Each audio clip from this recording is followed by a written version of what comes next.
And yeah, just ask us questions while we're going. This will be a very casual conversation to help you build the right skills to get the right freelancer on board.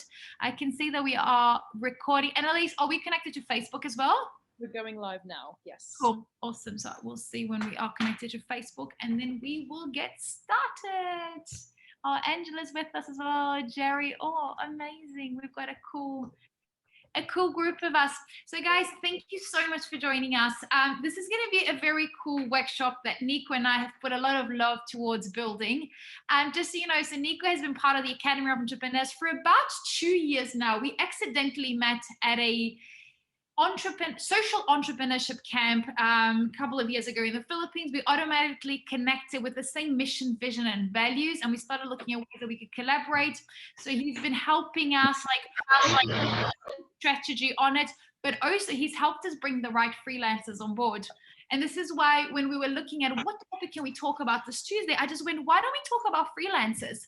Because we know that jobs are disappearing. You don't apply for a job, you create it more than ever. But also we as entrepreneurs, we need a lot of skills and we don't have time sometimes to develop those skills. Hi, Catherine. We don't have time to develop all of those skills. So by us focusing on what we do best, identifying what we need to outsource, we're creating job opportunities for others. And then that lets us focus on growing our business in the areas of our strengths and expertise. So yes, so we look forward to being with you guys over the next hour. I will be sharing the screen. If anyone wants a copy of the slides or if you've got questions while we are presenting, just literally unmute yourself.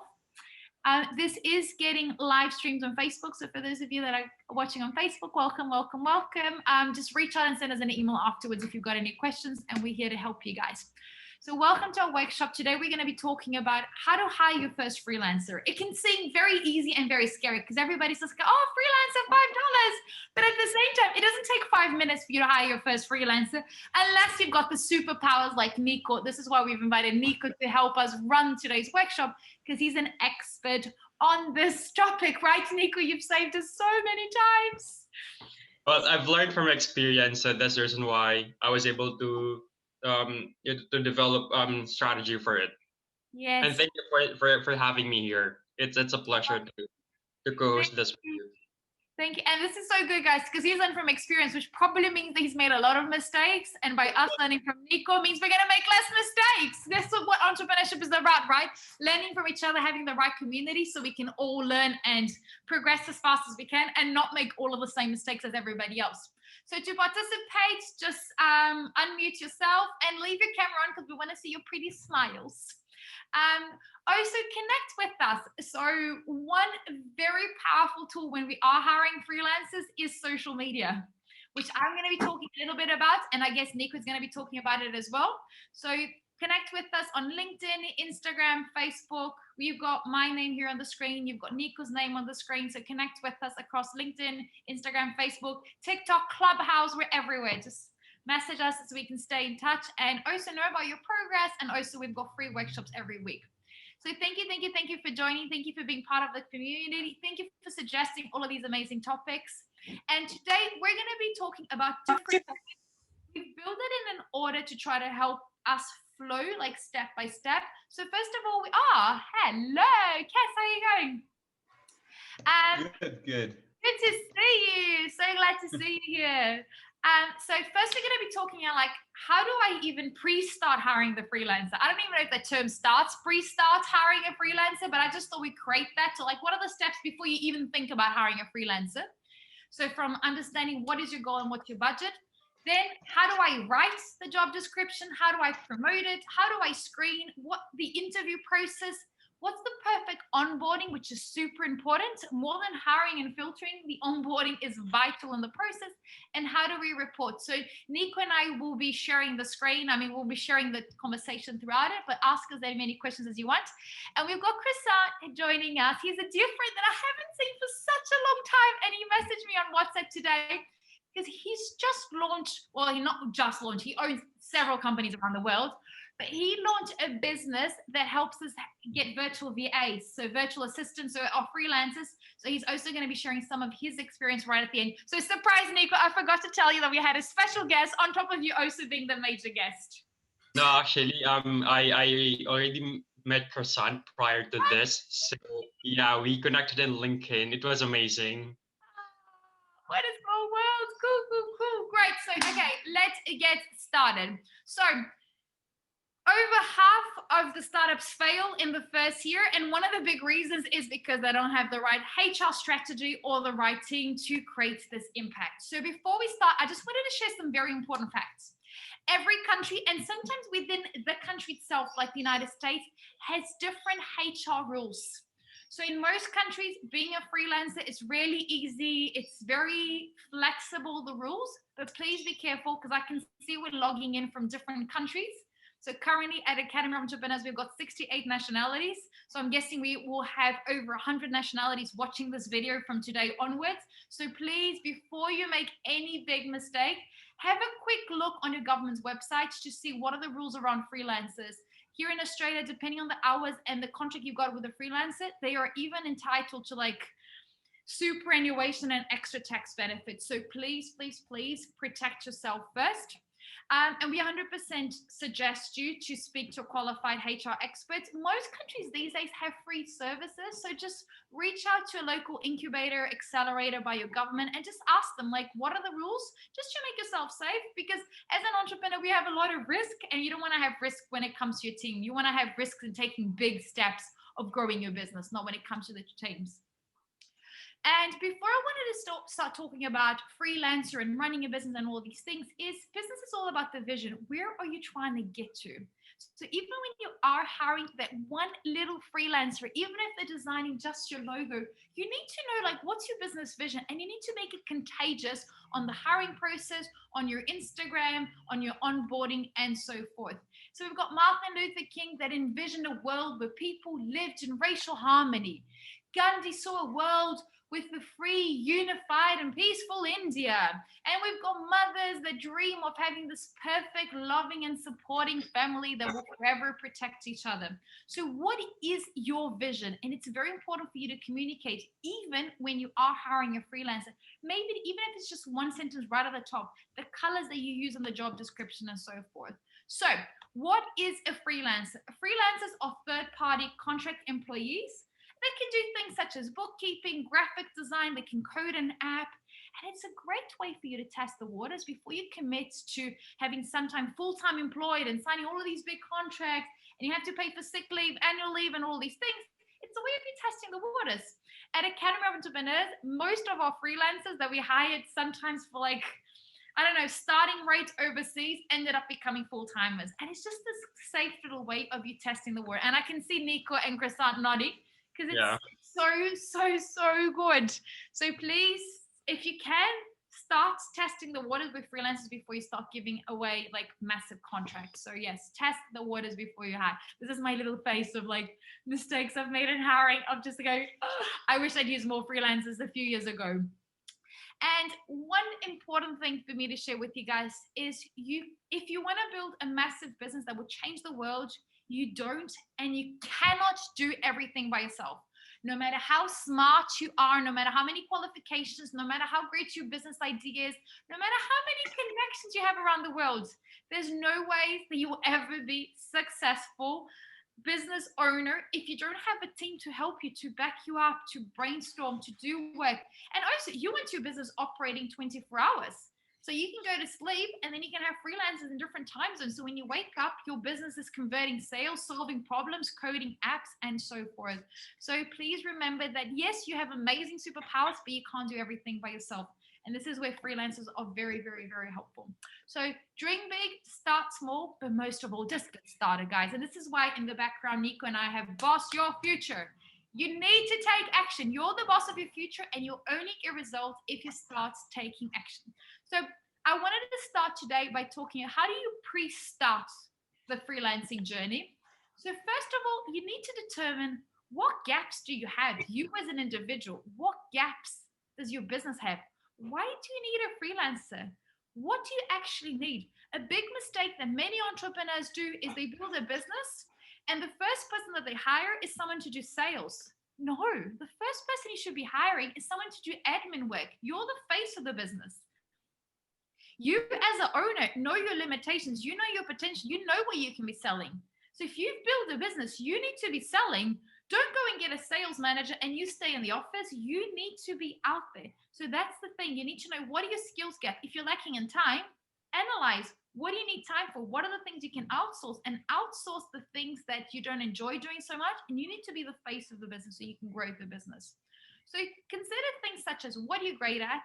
What is it not easy for you to do? What skills gaps do you have? And what skills do you need?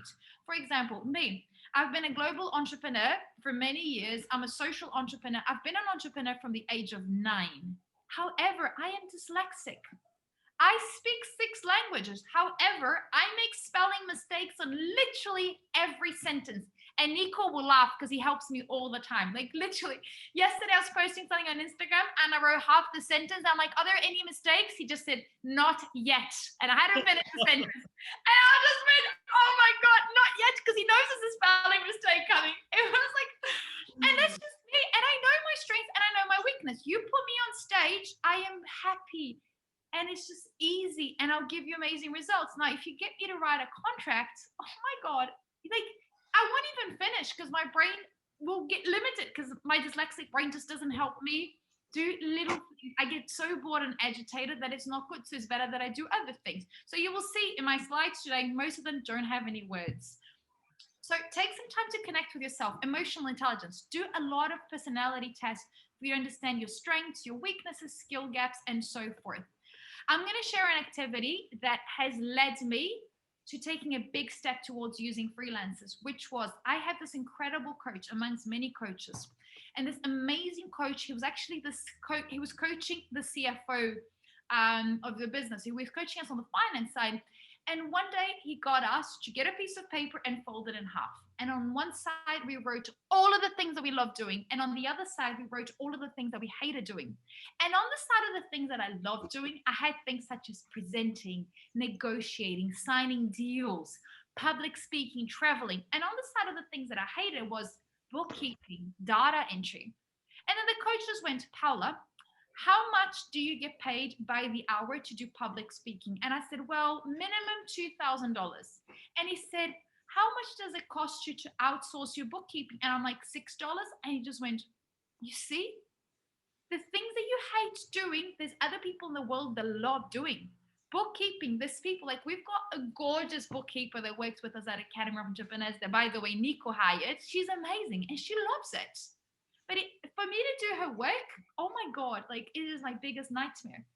And she does it so well. So we have cut down cost, aggressively expanded productivity because she doesn't make mistakes. I was making a lot of mistakes when I was doing data entry. And you can get a freelancer at $6 and then you slowly grow them into $12, $15, $20. And then I was freed up to do work which was presenting and negotiating at $2,000 or more by the hour. That meant I was free to do what I loved and make more money for the business. So when you are hiring a freelancer, do consider the skills gaps that you be very self-aware, be very honest with yourself on the things that you love and hate doing. And then also start looking at, what is your budget? I am in Australia today. Chris is in Australia today. Nico's in the Philippines. And look at, what is your budget and where can you afford? Because sometimes I've outsourced to countries where it was cheaper, but I needed fast result or someone that understood the Australian market. So if I got cheap work, it would have been so much back and forth that would have costed me more energy and money. So do consider your budget as well. What is your goal? What is the skill gap? What do you need this person to have the skills? And what is your budget? And then Nico wants to share with you guys around understanding countries as well. So Nico, over to you. Yeah. So thanks, Paula, for sharing all the mistakes that we did and how we'll learn from it.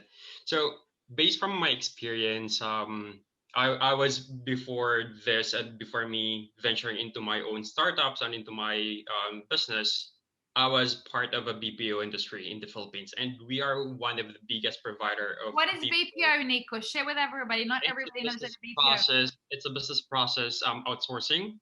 So it's basically also call center agents are coming from our country. So we are supplying the manpower for it. And I've learned that although a lot of countries or most of the countries have a specific skills and talents that you're looking for, but it's also pays that you do a little bit of research when you wanted to outsource your team members from another country. So for example, Philippines we're very known for providing great team members to be part of your customer service. It's because of our culture, because of our it's because how we are welcoming as a people or as a nation.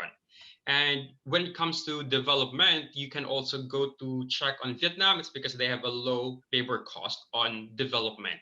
And when it comes to chat support, I would recommend go to India. It's because India has really good they have good talents when it comes to that skill. So it pays a lot, and it will really save you a lot of time as well when you do a little bit of research of which country that can provide this kind of skills that you're looking for to be part of your team. If you can But the keep, things such as accent, right? I heard some call centers here in Australia, they were outsourcing to a lot to the Philippines and India. And then they realized that by outsourcing it to the US, people liked speaking to people, getting customer service from the United States, because it was surprising. Because for so many years, every time you called a call center, you would get put through to India and the Philippines.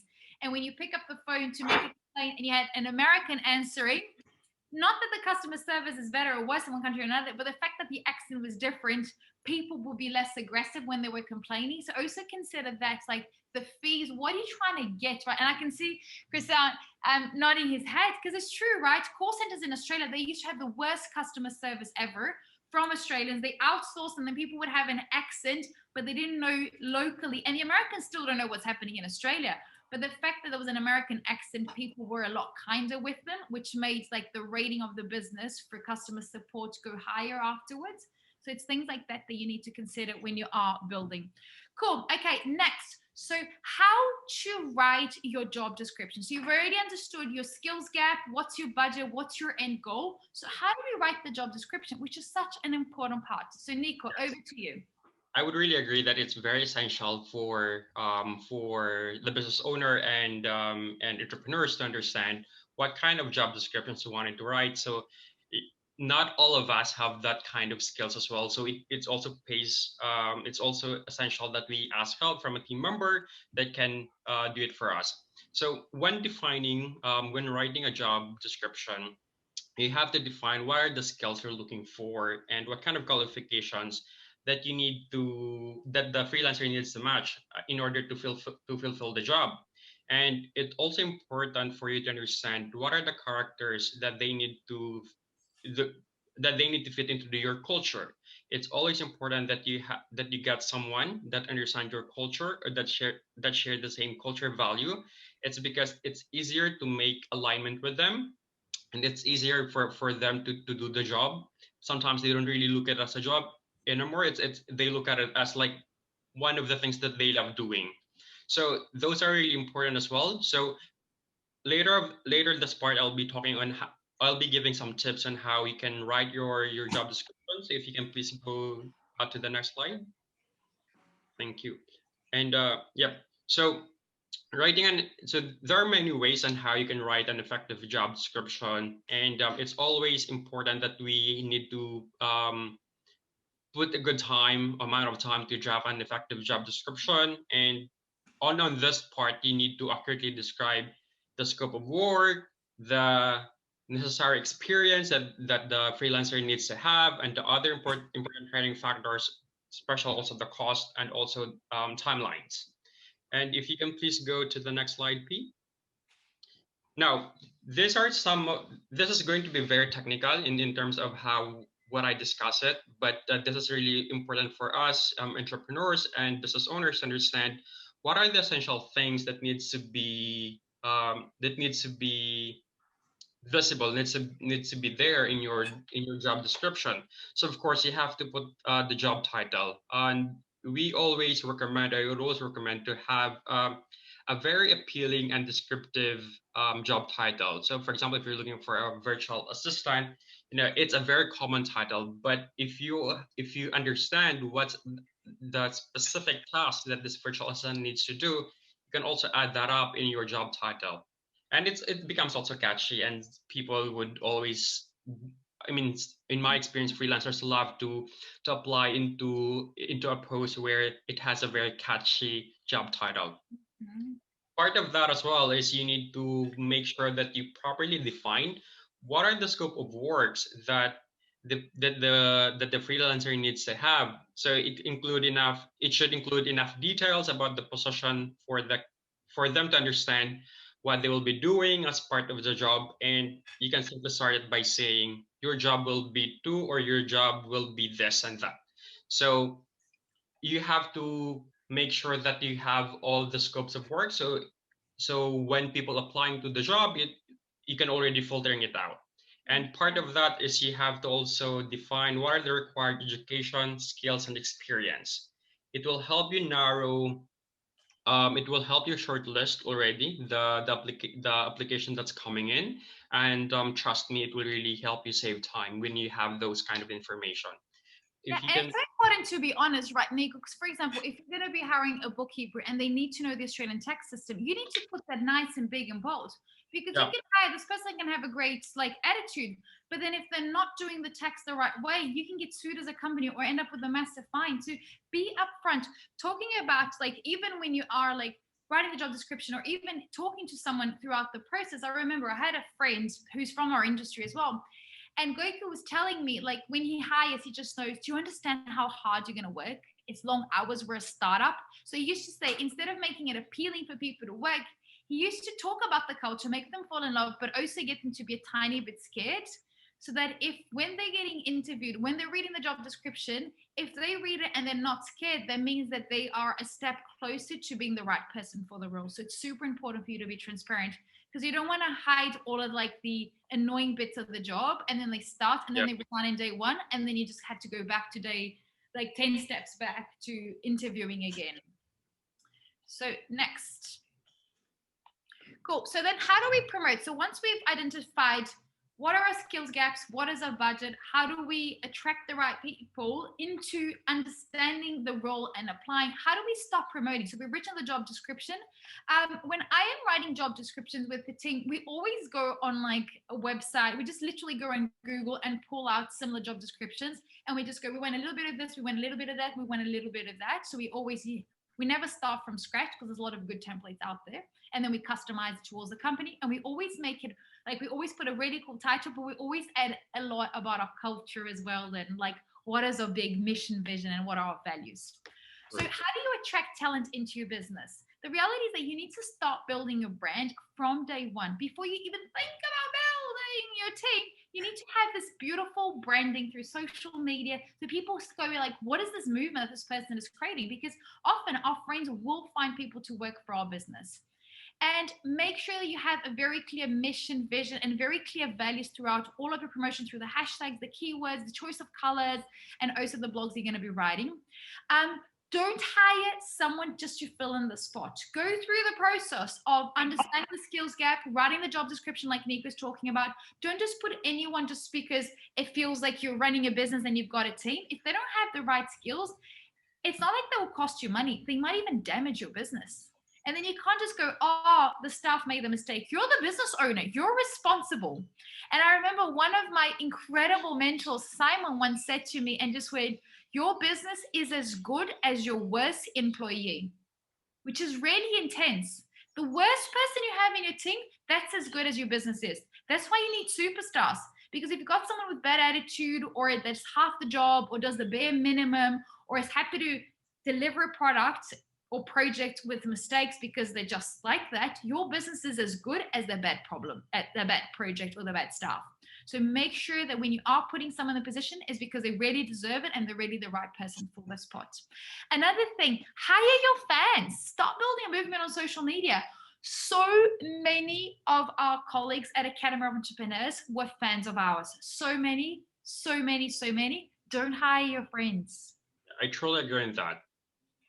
Don't hire your friends. Don't get excited about working with your best friend. How are you going to get in a fight if your best friend has the right values but doesn't have the skills? How do you fire your best friend afterwards? But your fans, right, Nico? So many of our colleagues in the team, And like I've set up many businesses, and every business I go, I bring in not only the fans, but the team from project to project. Like Martin from our design team, we have worked together for 12 years, which makes me feel so old. But everywhere I go, every project, every business, he does the graphic, he does the design, the website for it, and he's so good at it. Do consider hiring remote employees. You don't have to hire someone that just lives on the road on the same suburb. Now more than ever, we know that we're working online, but that's the reality. It's here to stay.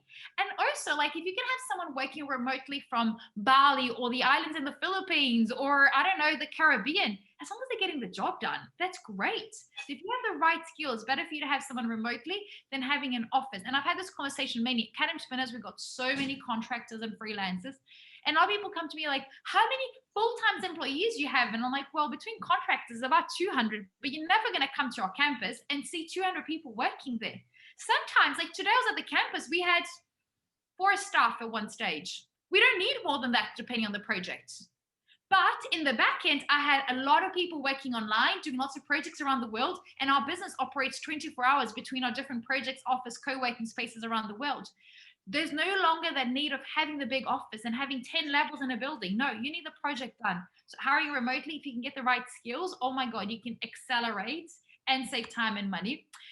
Create a place that is a great place to work. It doesn't matter if a freelancer is just designing a logo. Make them feel like they're part of the culture. Make them feel special and make everybody feel valued. Don't bring someone in and then just go, oh, you're a freelancer, and then isolate them from your culture. Bring like everybody. Like we've even had interns coming in for 1 week. If we're having a team lunch, invited. If I'm cooking for everybody at my house, everybody's invited. If we're going on holidays because the company hit the sales target, it doesn't matter if you've been in the company just for a day, you're invited.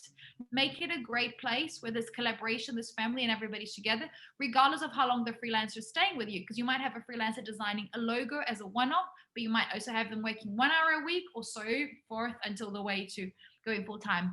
Talk about your company online, like go and share it on LinkedIn, Instagram, share your achievements, share your new projects, share your new challenge, like share everything so that people know your business exists, because then your fans and your community can also become an army to help you recruit the right talent. Speak at events and networking occasions. A lot of the team at Academy Spinners that started as freelancers, that became contracts, that became full-timers. We met at events and a networking event. You never know who's sitting next to you. And even I think, Chrisant, didn't I meet you at a networking event? I did, right? Nico, I met at a networking event. Yeah. Absolutely, and now we collaborate in different ways forever and ever. Like in Instagram stories, great way for you to start building that community, that engagement, and building the fan base. LinkedIn as well. I love sharing everything there. We've also hired incredible talents through LinkedIn. And another great tool that I think Nico can talk to you guys about is Facebook groups, right? Nico, you've also found some amazing freelancers for us, for our legends at Academy Spinners, and also for our partners. Can you share us with a little bit, how do you find such great freelancers through platforms such as Facebook groups? So what I do is that I would join different Facebook groups. For example, like I wanted to join the Facebook group of the developers. I wanted to join the Facebook group of bookkeepers. I wanted to join the Facebook group of startups. So whenever someone, for example, for my friends who owns a business in other countries, they would reach out to me. Hey, Nico, we wanted to hire someone that's based in the Philippines and that have this kind of skills. Can you recommend us? So what I do is that, okay, provide me some details of the people you're looking for, and then I will try to post I will try to post in the Facebook group that I joined. So I just reached out to the Facebook group community, and I would tell them, hey, I'm looking for someone that can work for this client in this country. Would you recommend someone?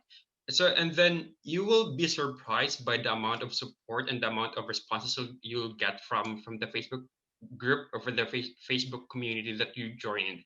So it's always important as well that you join a specific Facebook group, because there's always a Facebook group that's designated for a specific task, for specific skills. So in fact, the one I recommended for Paula and one of our friends in the academy, I actually got them. I never met them personally.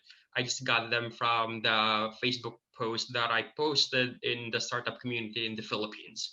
And then as quickly as that, I was able to figure out on shortlist, okay, these are the right people that I think can really work well with the culture of the Academy of Entrepreneurs. And just a turnaround 24 hours. We hired someone and she's now been working with us for a long time now, and she's been For over a year. Jill's been with us for about a year and a half. And I think it's joining Facebook groups such as, like, I don't know, the Philippines coding Facebook group, the freelancers or the graphic designers, but also entrepreneurship groups. So I am a member of a lot of Facebook groups, and I always see people going like, hey, do you have any coaches, bookkeepers, virtual assistants?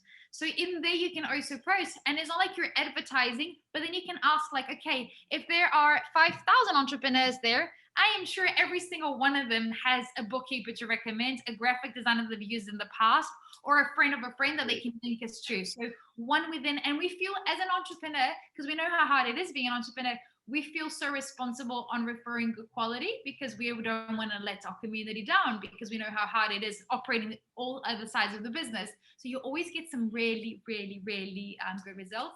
And ask for more help. Ask for more help. So often when I'm posting, I'm actually going to be advertising 3 roles on our Instagram. So if you are looking for any freelancing gigs, please check out our Instagram, because I'm posting them today. And I often share, and then I don't straight away like interview the first day. And I keep on asking friends, tag your friends, please share, please share, please share. And then we've got, like, within maybe our community, between all social media platforms, we maybe have 100,000 followers. And they always help us, always. And sometimes I'll be like walking down the street with someone that I've never met that follows us on Instagram, just go, hi, Paula, how did you go with that role? I referred my friend. Or, oh my God, you've interviewed my friend. And it's just like, for people that I don't even know, but they're all part of our community. And one is helping the other, which is really, really, really powerful.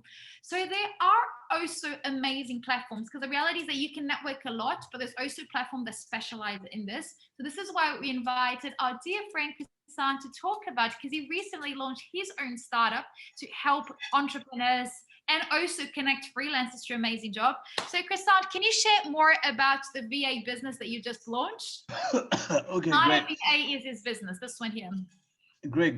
Yeah, so it started off as a side hustle, actually. I used to be in the enterprise software sales space. And while I was in a job, I wanted to get an exit and see what else I could do. And ended up hiring a freelancer, and they were helping me with my job. And I guess things just started from there. So you just never know who you're going to meet online, and the type of people and the skills that you can have. And you find that people that are freelancers are quite motivated. They want to take the future into their own hands, and they want to generally, how do I say, they've got a growth mindset. The ones that I've found, because they're working for themselves, they've got a growth mindset. So most of our workers are in the Philippines when it comes to customer service. Like Nico said, the culture in the Philippines for customer service is absolutely fantastic. And I've also got another startup, which is called Finimble, which does emerging technologies. And like Nico said as well, these guys are software developers out of India. So Indians tend to be, or I found that there's a lot of talent around software development, the different languages there. So everything that Paul is saying is, and Nico is saying, is bang on. I have to say that if your job descriptions aren't tight, then we can't really help to the degree that we can help. Now, when you're looking at sites like Upwork, Fiverr, Freelancer, they're fantastic sites where you can meet freelancers, starting from $5 an hour all the way to $200 an hour, depending on what you need. $200 an hour, you're looking at management consultants in business strategy. And your $5 an hour, you probably looking at something like a data entry type person.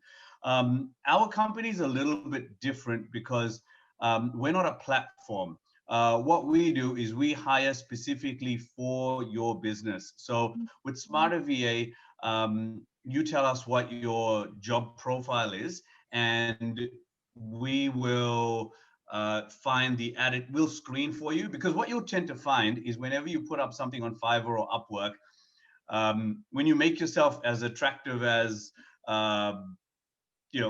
saying this is how cool my company is, you're going to get something like 100 resumes. And it That takes can time be to hard strengthen, and people lie to you. Yes, yes. Yeah, and if this is the first time that you're doing it, you don't know who's telling the truth. There's lots of portfolios you've got to look at. You've got to look at all the resumes, um, and you're going to have some bad hires. That's just the way it goes. Now, if you don't have time for something like that, that's where Smarter VA comes in, because you tell us, we understand what your business need is, and we've got other things like we'll work on what software tools you could be using, what processes you could be using. Whereas when you jump on a platform, you don't really have that. And every time you get a new hire, you've got to go through the process again. And that can be quite time consuming. So we tailor it for what your needs are. That's really the difference there. And I mean, time is money. As an entrepreneur, you need to be focused on your business, on the growth, not on screening 100 applications. It's better that you pay someone to do it and just progress. Absolutely. And why job description needs to be clear. I'll talk about like the interview process as well, but if you can outsource even the freelancing, like you've got a freelancer freelancing to hire the freelancer. Oh my God, double win, right, Nico? Double win, 100%, 100%. Yeah, because what you'll notice is some people want content writers, some people want, you might try it in one part of your business. It might be customer service, it might be software development, it might be, just data entry or bookkeeping. And then you want another one.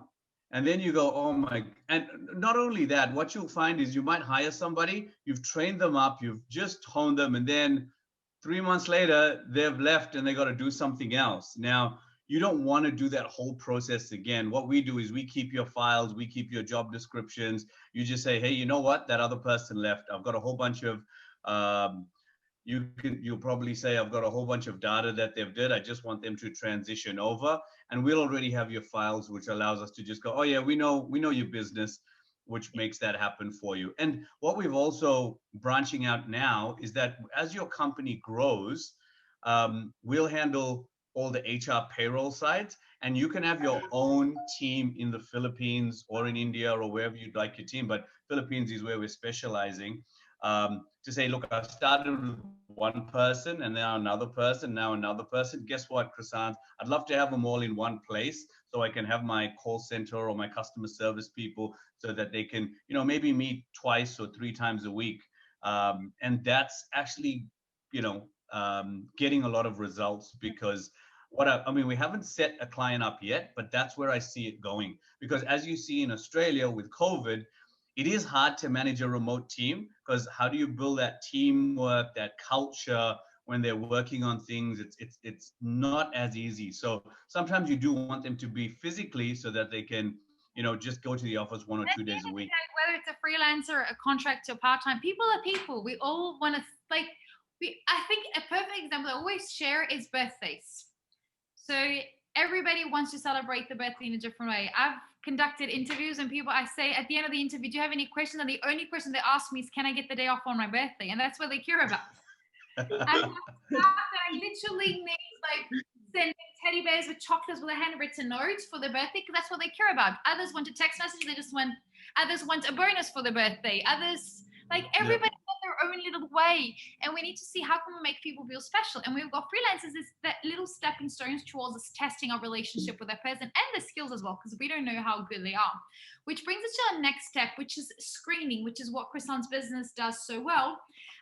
So what we do at Academy Spinners is we are as transparent as possible in the job description, make it 1 page long only, put it in bold, the keywords, show our mission, vision, and value, show the good and the not so fun stuff they're going to be doing. And then what we do is skim through it so fast. We skim, because your time is money. Then after we skim and we've identified maybe the top 10, we narrow it down to maximum 5, ideally 3, and then we go out and we spy on the social media. And yes, they might be a freelancer in a different country getting paid a third of what we would pay in Australia, but I truly care about, do they have a kids? Are they disrespecting society? How much do they need the job? Are they into, I don't know, like illegal drugs? I'm not going to have them as part of our company. So it's important for you to know those things because, as Warren Buffett said, it takes 20 years for you to build a reputation and 5 minutes to destroy it. And it can be that $5 freelancer that can destroy your business forever. Then what we do next is we pick up the phone without letting them know that we're calling, and we call them for 5 minutes and just go, hey, just calling from Accounts I saw that you replied. That's so cool. Do you have 5 minutes right now? And we straight away get them without them being prepared, without them thinking about what are your weaknesses, what are your strengths, how do you see yourself in the next 10 years, and all of those dumb questions that they've been trained to ask. And we literally have a 5-minute phone call. And I'll share with you guys a very funny. I needed a social media manager, right pre-Academy of Entrepreneurs. So we didn't even have a logo yet. And I knew the importance of marketing and building the culture online and so forth. So I called out a friend in the Philippines and I said, Marty, can you start like screening some applications for me to interview for a social media role? Because I've decided that the first position for Accounts is going to be a social media manager. Before an assistant, before sales, I just knew the importance of digital marketing for our business's growth, for us to build the right community and movement. And then he sent me the application that he thought it was the best. And then the first person, and I was still like learning how to interview across, this was like many years ago, interview in another country, mixing different languages, time zones, and so forth. And one of the first things that I asked this person, I can't remember his name, was, why do you want the job? And he answered, because I really like your website. I didn't even have a website. I didn't even have a logo. I had just registered the business name. And then, look, it might be funny, but at the time, I'm like, if I'm interviewing a liar, like, what else is he going to lie about, you know? So I don't care that he hasn't spent time to prepare for the interview, but tell me about your strengths. Tell me about why you want the job. Is it because you need to feed your kids and you want to take them to private school, or you really like the startup community? It doesn't matter what it is. But when I saw this person lying, even a small lie, for me, I fire everybody. As soon as they lie, gone, out of accountability. And this is why I go through the stages of freelancers becoming contractors, they become part-timers, they become full-timers every time. Because I, as an entrepreneur, as a business owner, do not accept any lies. So yes, this is an example, like a little case study of something that happened at Accounts. So this 5-minute phone call really makes it when they're not prepared. And then also thank them for the times. Even if you just spend 5 minutes on the phone call, thank them for the time. And honestly, if they don't meet the requirements on the 5-minute phone call, just tell them, look, unfortunately, the things that I need aren't what you have to offer right now, but I'll super keep your resume. I'll share it with my community, and do share it if you can. If you think that the person's amazing, please do share it, but thank them for the time, because you are speaking to a person at the end of the line that most likely needed the job, the money, or the opportunity. Then how do we go into the real interview? So after you've screened and maybe called for 5 minutes, what's the real interview, Nico? Now, yeah, this is also the best time. I mean, this is like I really wanted to talk about, like, how do you go into an interview, especially you're not meeting them in person. They just, you just get their resume and then you just have their phone number. So what would I recommend, or what we normally do, or in my case, is that I would skim over just like what Paula said, skim over the resume, and then from there shortlist your top 5 or your top 10 or your top 3. And then from those top 3 that we shortlisted, I would spend another 30 to 40 minutes of my time just to really get to know them more, just for me to understand how their mind works, how they do, well, what's the culture they know in any workplaces they used to work for. And then this is also the best time that you need also to understand what kind of interview styles that you might wanted to use for this kind of interview.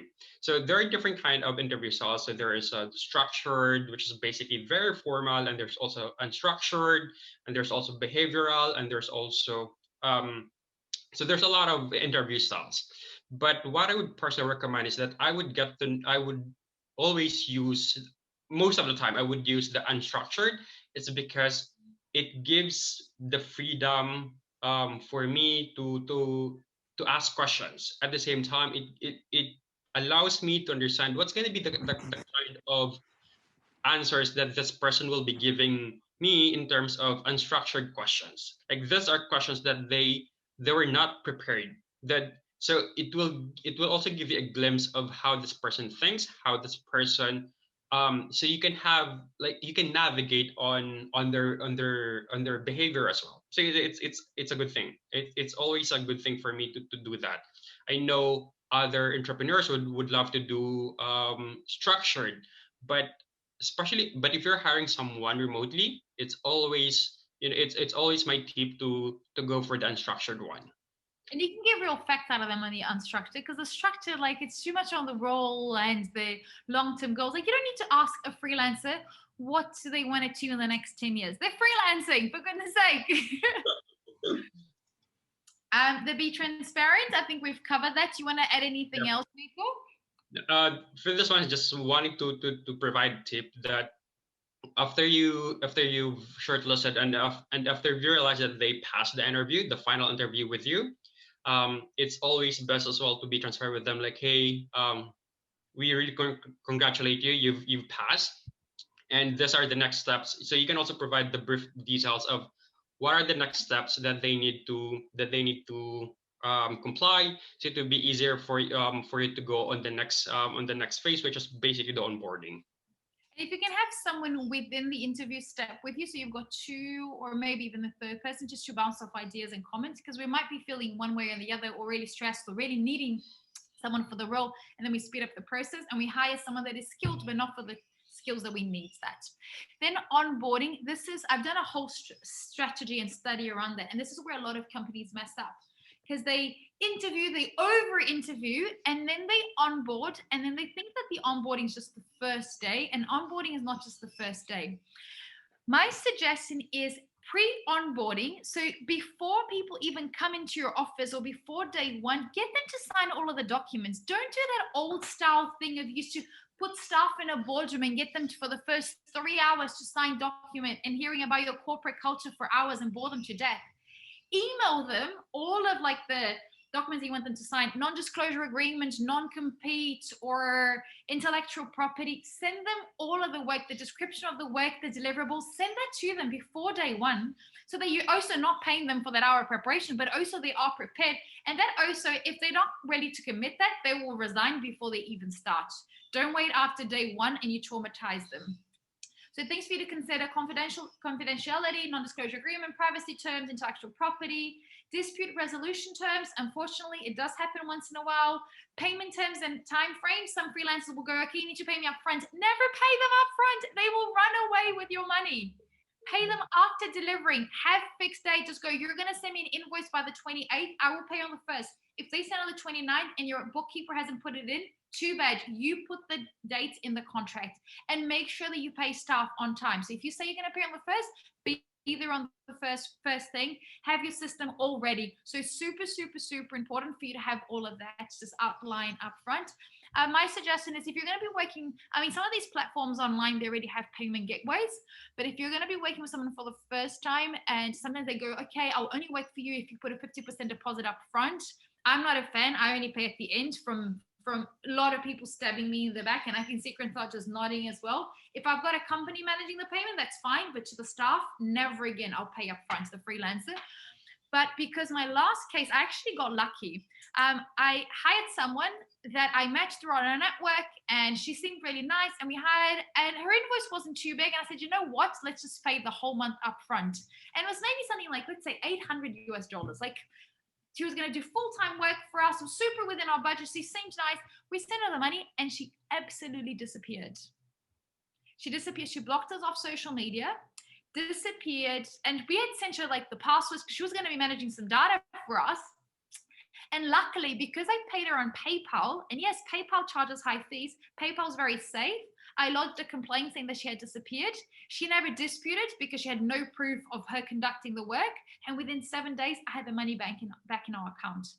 So sometimes you pay a little bit of an extra fee for transferring through PayPal, but you're safe, because if they don't deliver the service, you can get the money back. But my suggestion is never pay up front. Wait until they resolve. And I think it's just the human psychology. You will go above and beyond to do an amazing product or project and deliver it to get paid. And if you get paid up front, you kind of go, I've already been paid. Like you won't work hard. Most people don't have the work ethics like people like Nico and I that will go above and beyond. Another thing for you to consider is, I don't know if you guys know this juice called Nudie here in Australia. It was a huge success about 10 years ago.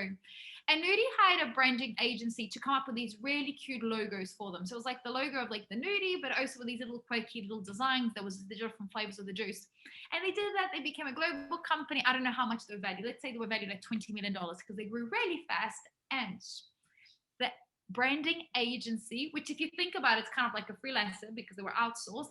They came in after a few years and said, you now need to pay us for the logo. And they just went, excuse me, but we bought the logo. They're like, no, you bought a license for us to design the logo and that license has expired. So at that time, Nudie was already a big business. They were making good money. They didn't have that much of a profit. They tried to sue the branding agency, and it turns out that the branding agency had put a clause that they would design, but designing didn't mean that Nudie owns the logo. It meant that the branding agency owned the logo. So actually, Nudie lost the court case and had to pay millions of dollars to have access to the logo. And they couldn't afford, they were so busy at the time, they couldn't afford designing a new logo and rebranding. So they had to pay for that. So now any work that I get anyone to do, even if it's like, if I'm in a rush and it's a small project, even if it's a big, I always, not over the phone, put it in writing. Do we own 100% of the work delivered by us? Is it protected? You're not allowed to sell it to anyone. You're not allowed to talk to competitors, non-competes and things like that. And honestly, I've got someone at the moment that wants your project and they're not signing the non-compete, I'm just like, goodbye. There's 7.8 billion people out there in the world. I am sure I'm going to find someone like you or even better to do the job. So no, non-negotiable. Whatever you need to get done, it needs to be protecting your IP, your logo, your cybersecurity, your GDPR, and everything else. So be very, very, very careful.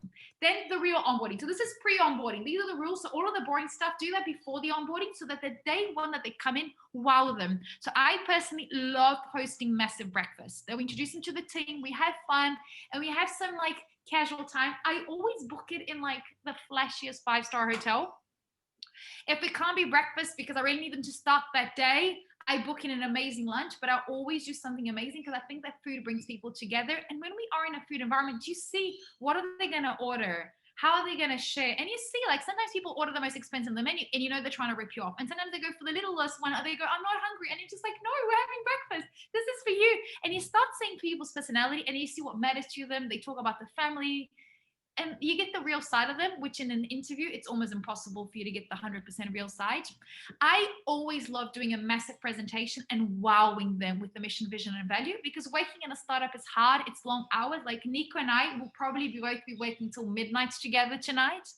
So we need to know, like, are we putting a man on the moon? Are we eliminating poverty? Or are we taking the whole world out of poverty through entrepreneurship? What is it so that we work towards the long hours and we don't give up along the way?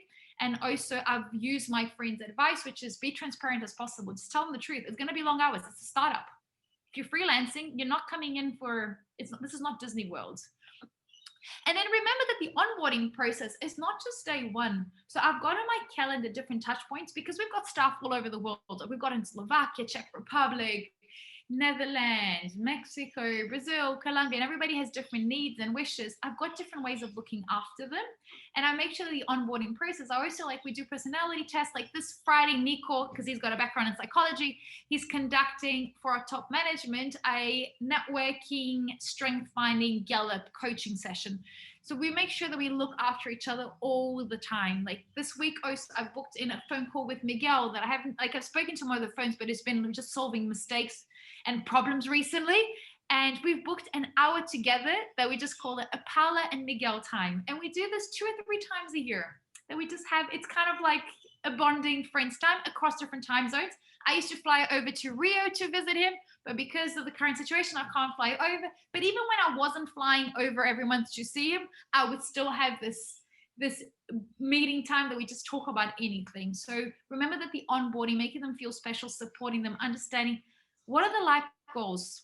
what are they working towards? Because when you hire them as a freelancer, afterwards, maybe they've met the love of their life and they want to buy a ring, or the woman wants to fall pregnant, or the mom is sick and they need to look after the moms, they need to work from home and need to have flexibility, or the kids are leaving the childcare system and they need to be picked up at school at 3 o'clock. It's understanding those things and continuously see, do they fit within the culture? Then can they put the hours? Because you as a business, you'll grow. And maybe if they decided to become a mom, maybe taking them out of part-time and putting them back on a contract, or letting them find a better position that suits their needs. It's super important to have these conversations, the psychological side, the connection.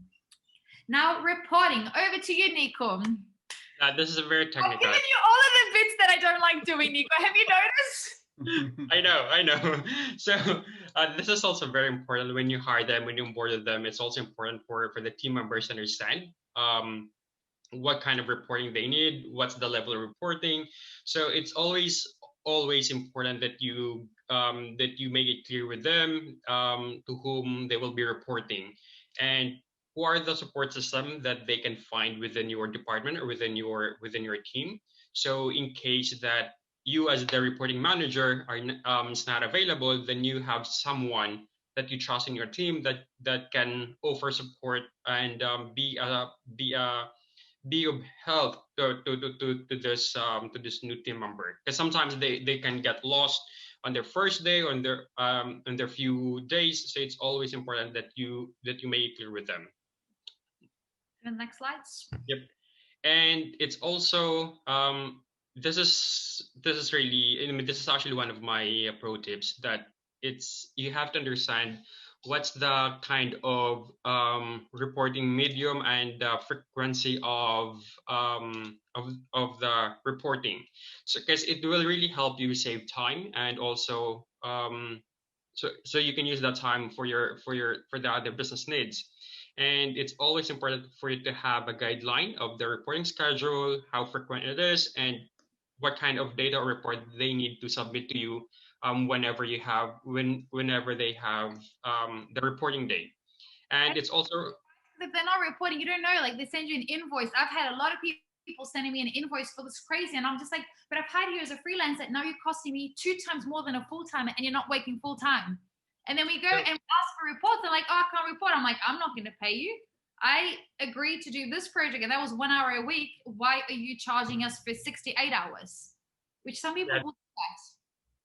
That's right. I would really agree with that. That's why this kind of reporting is also important. And I think Croissant can also relate to this. It's because I think that's also part of what they're doing for their clients.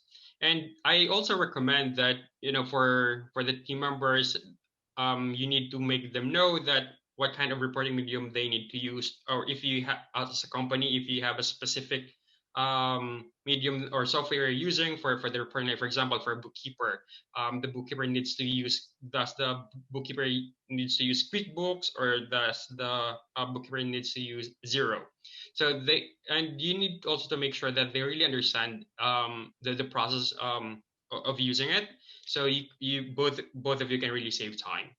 And again, I wanted to piggyback on what Paula said. It's really important for you to ask a report from your team members, so that you would know how they're progressing, and it will also give you insights on how you can step in if you want to offer help to your team member. Definitely, 100%. And final little tip. From experience, I find that the best way to hire is hire slow. Don't desperately hire the first person that you see, and fire as fast as you can. No matter how good the person is, if they have wrong attitude, if they're going to lie, manipulate you, get rid of them straight away. So don't desperately hire someone. And if they're going to pollute your environment, your culture, or disrupt it in a negative way, get rid of them as soon as possible. And final tip is listen to your gut.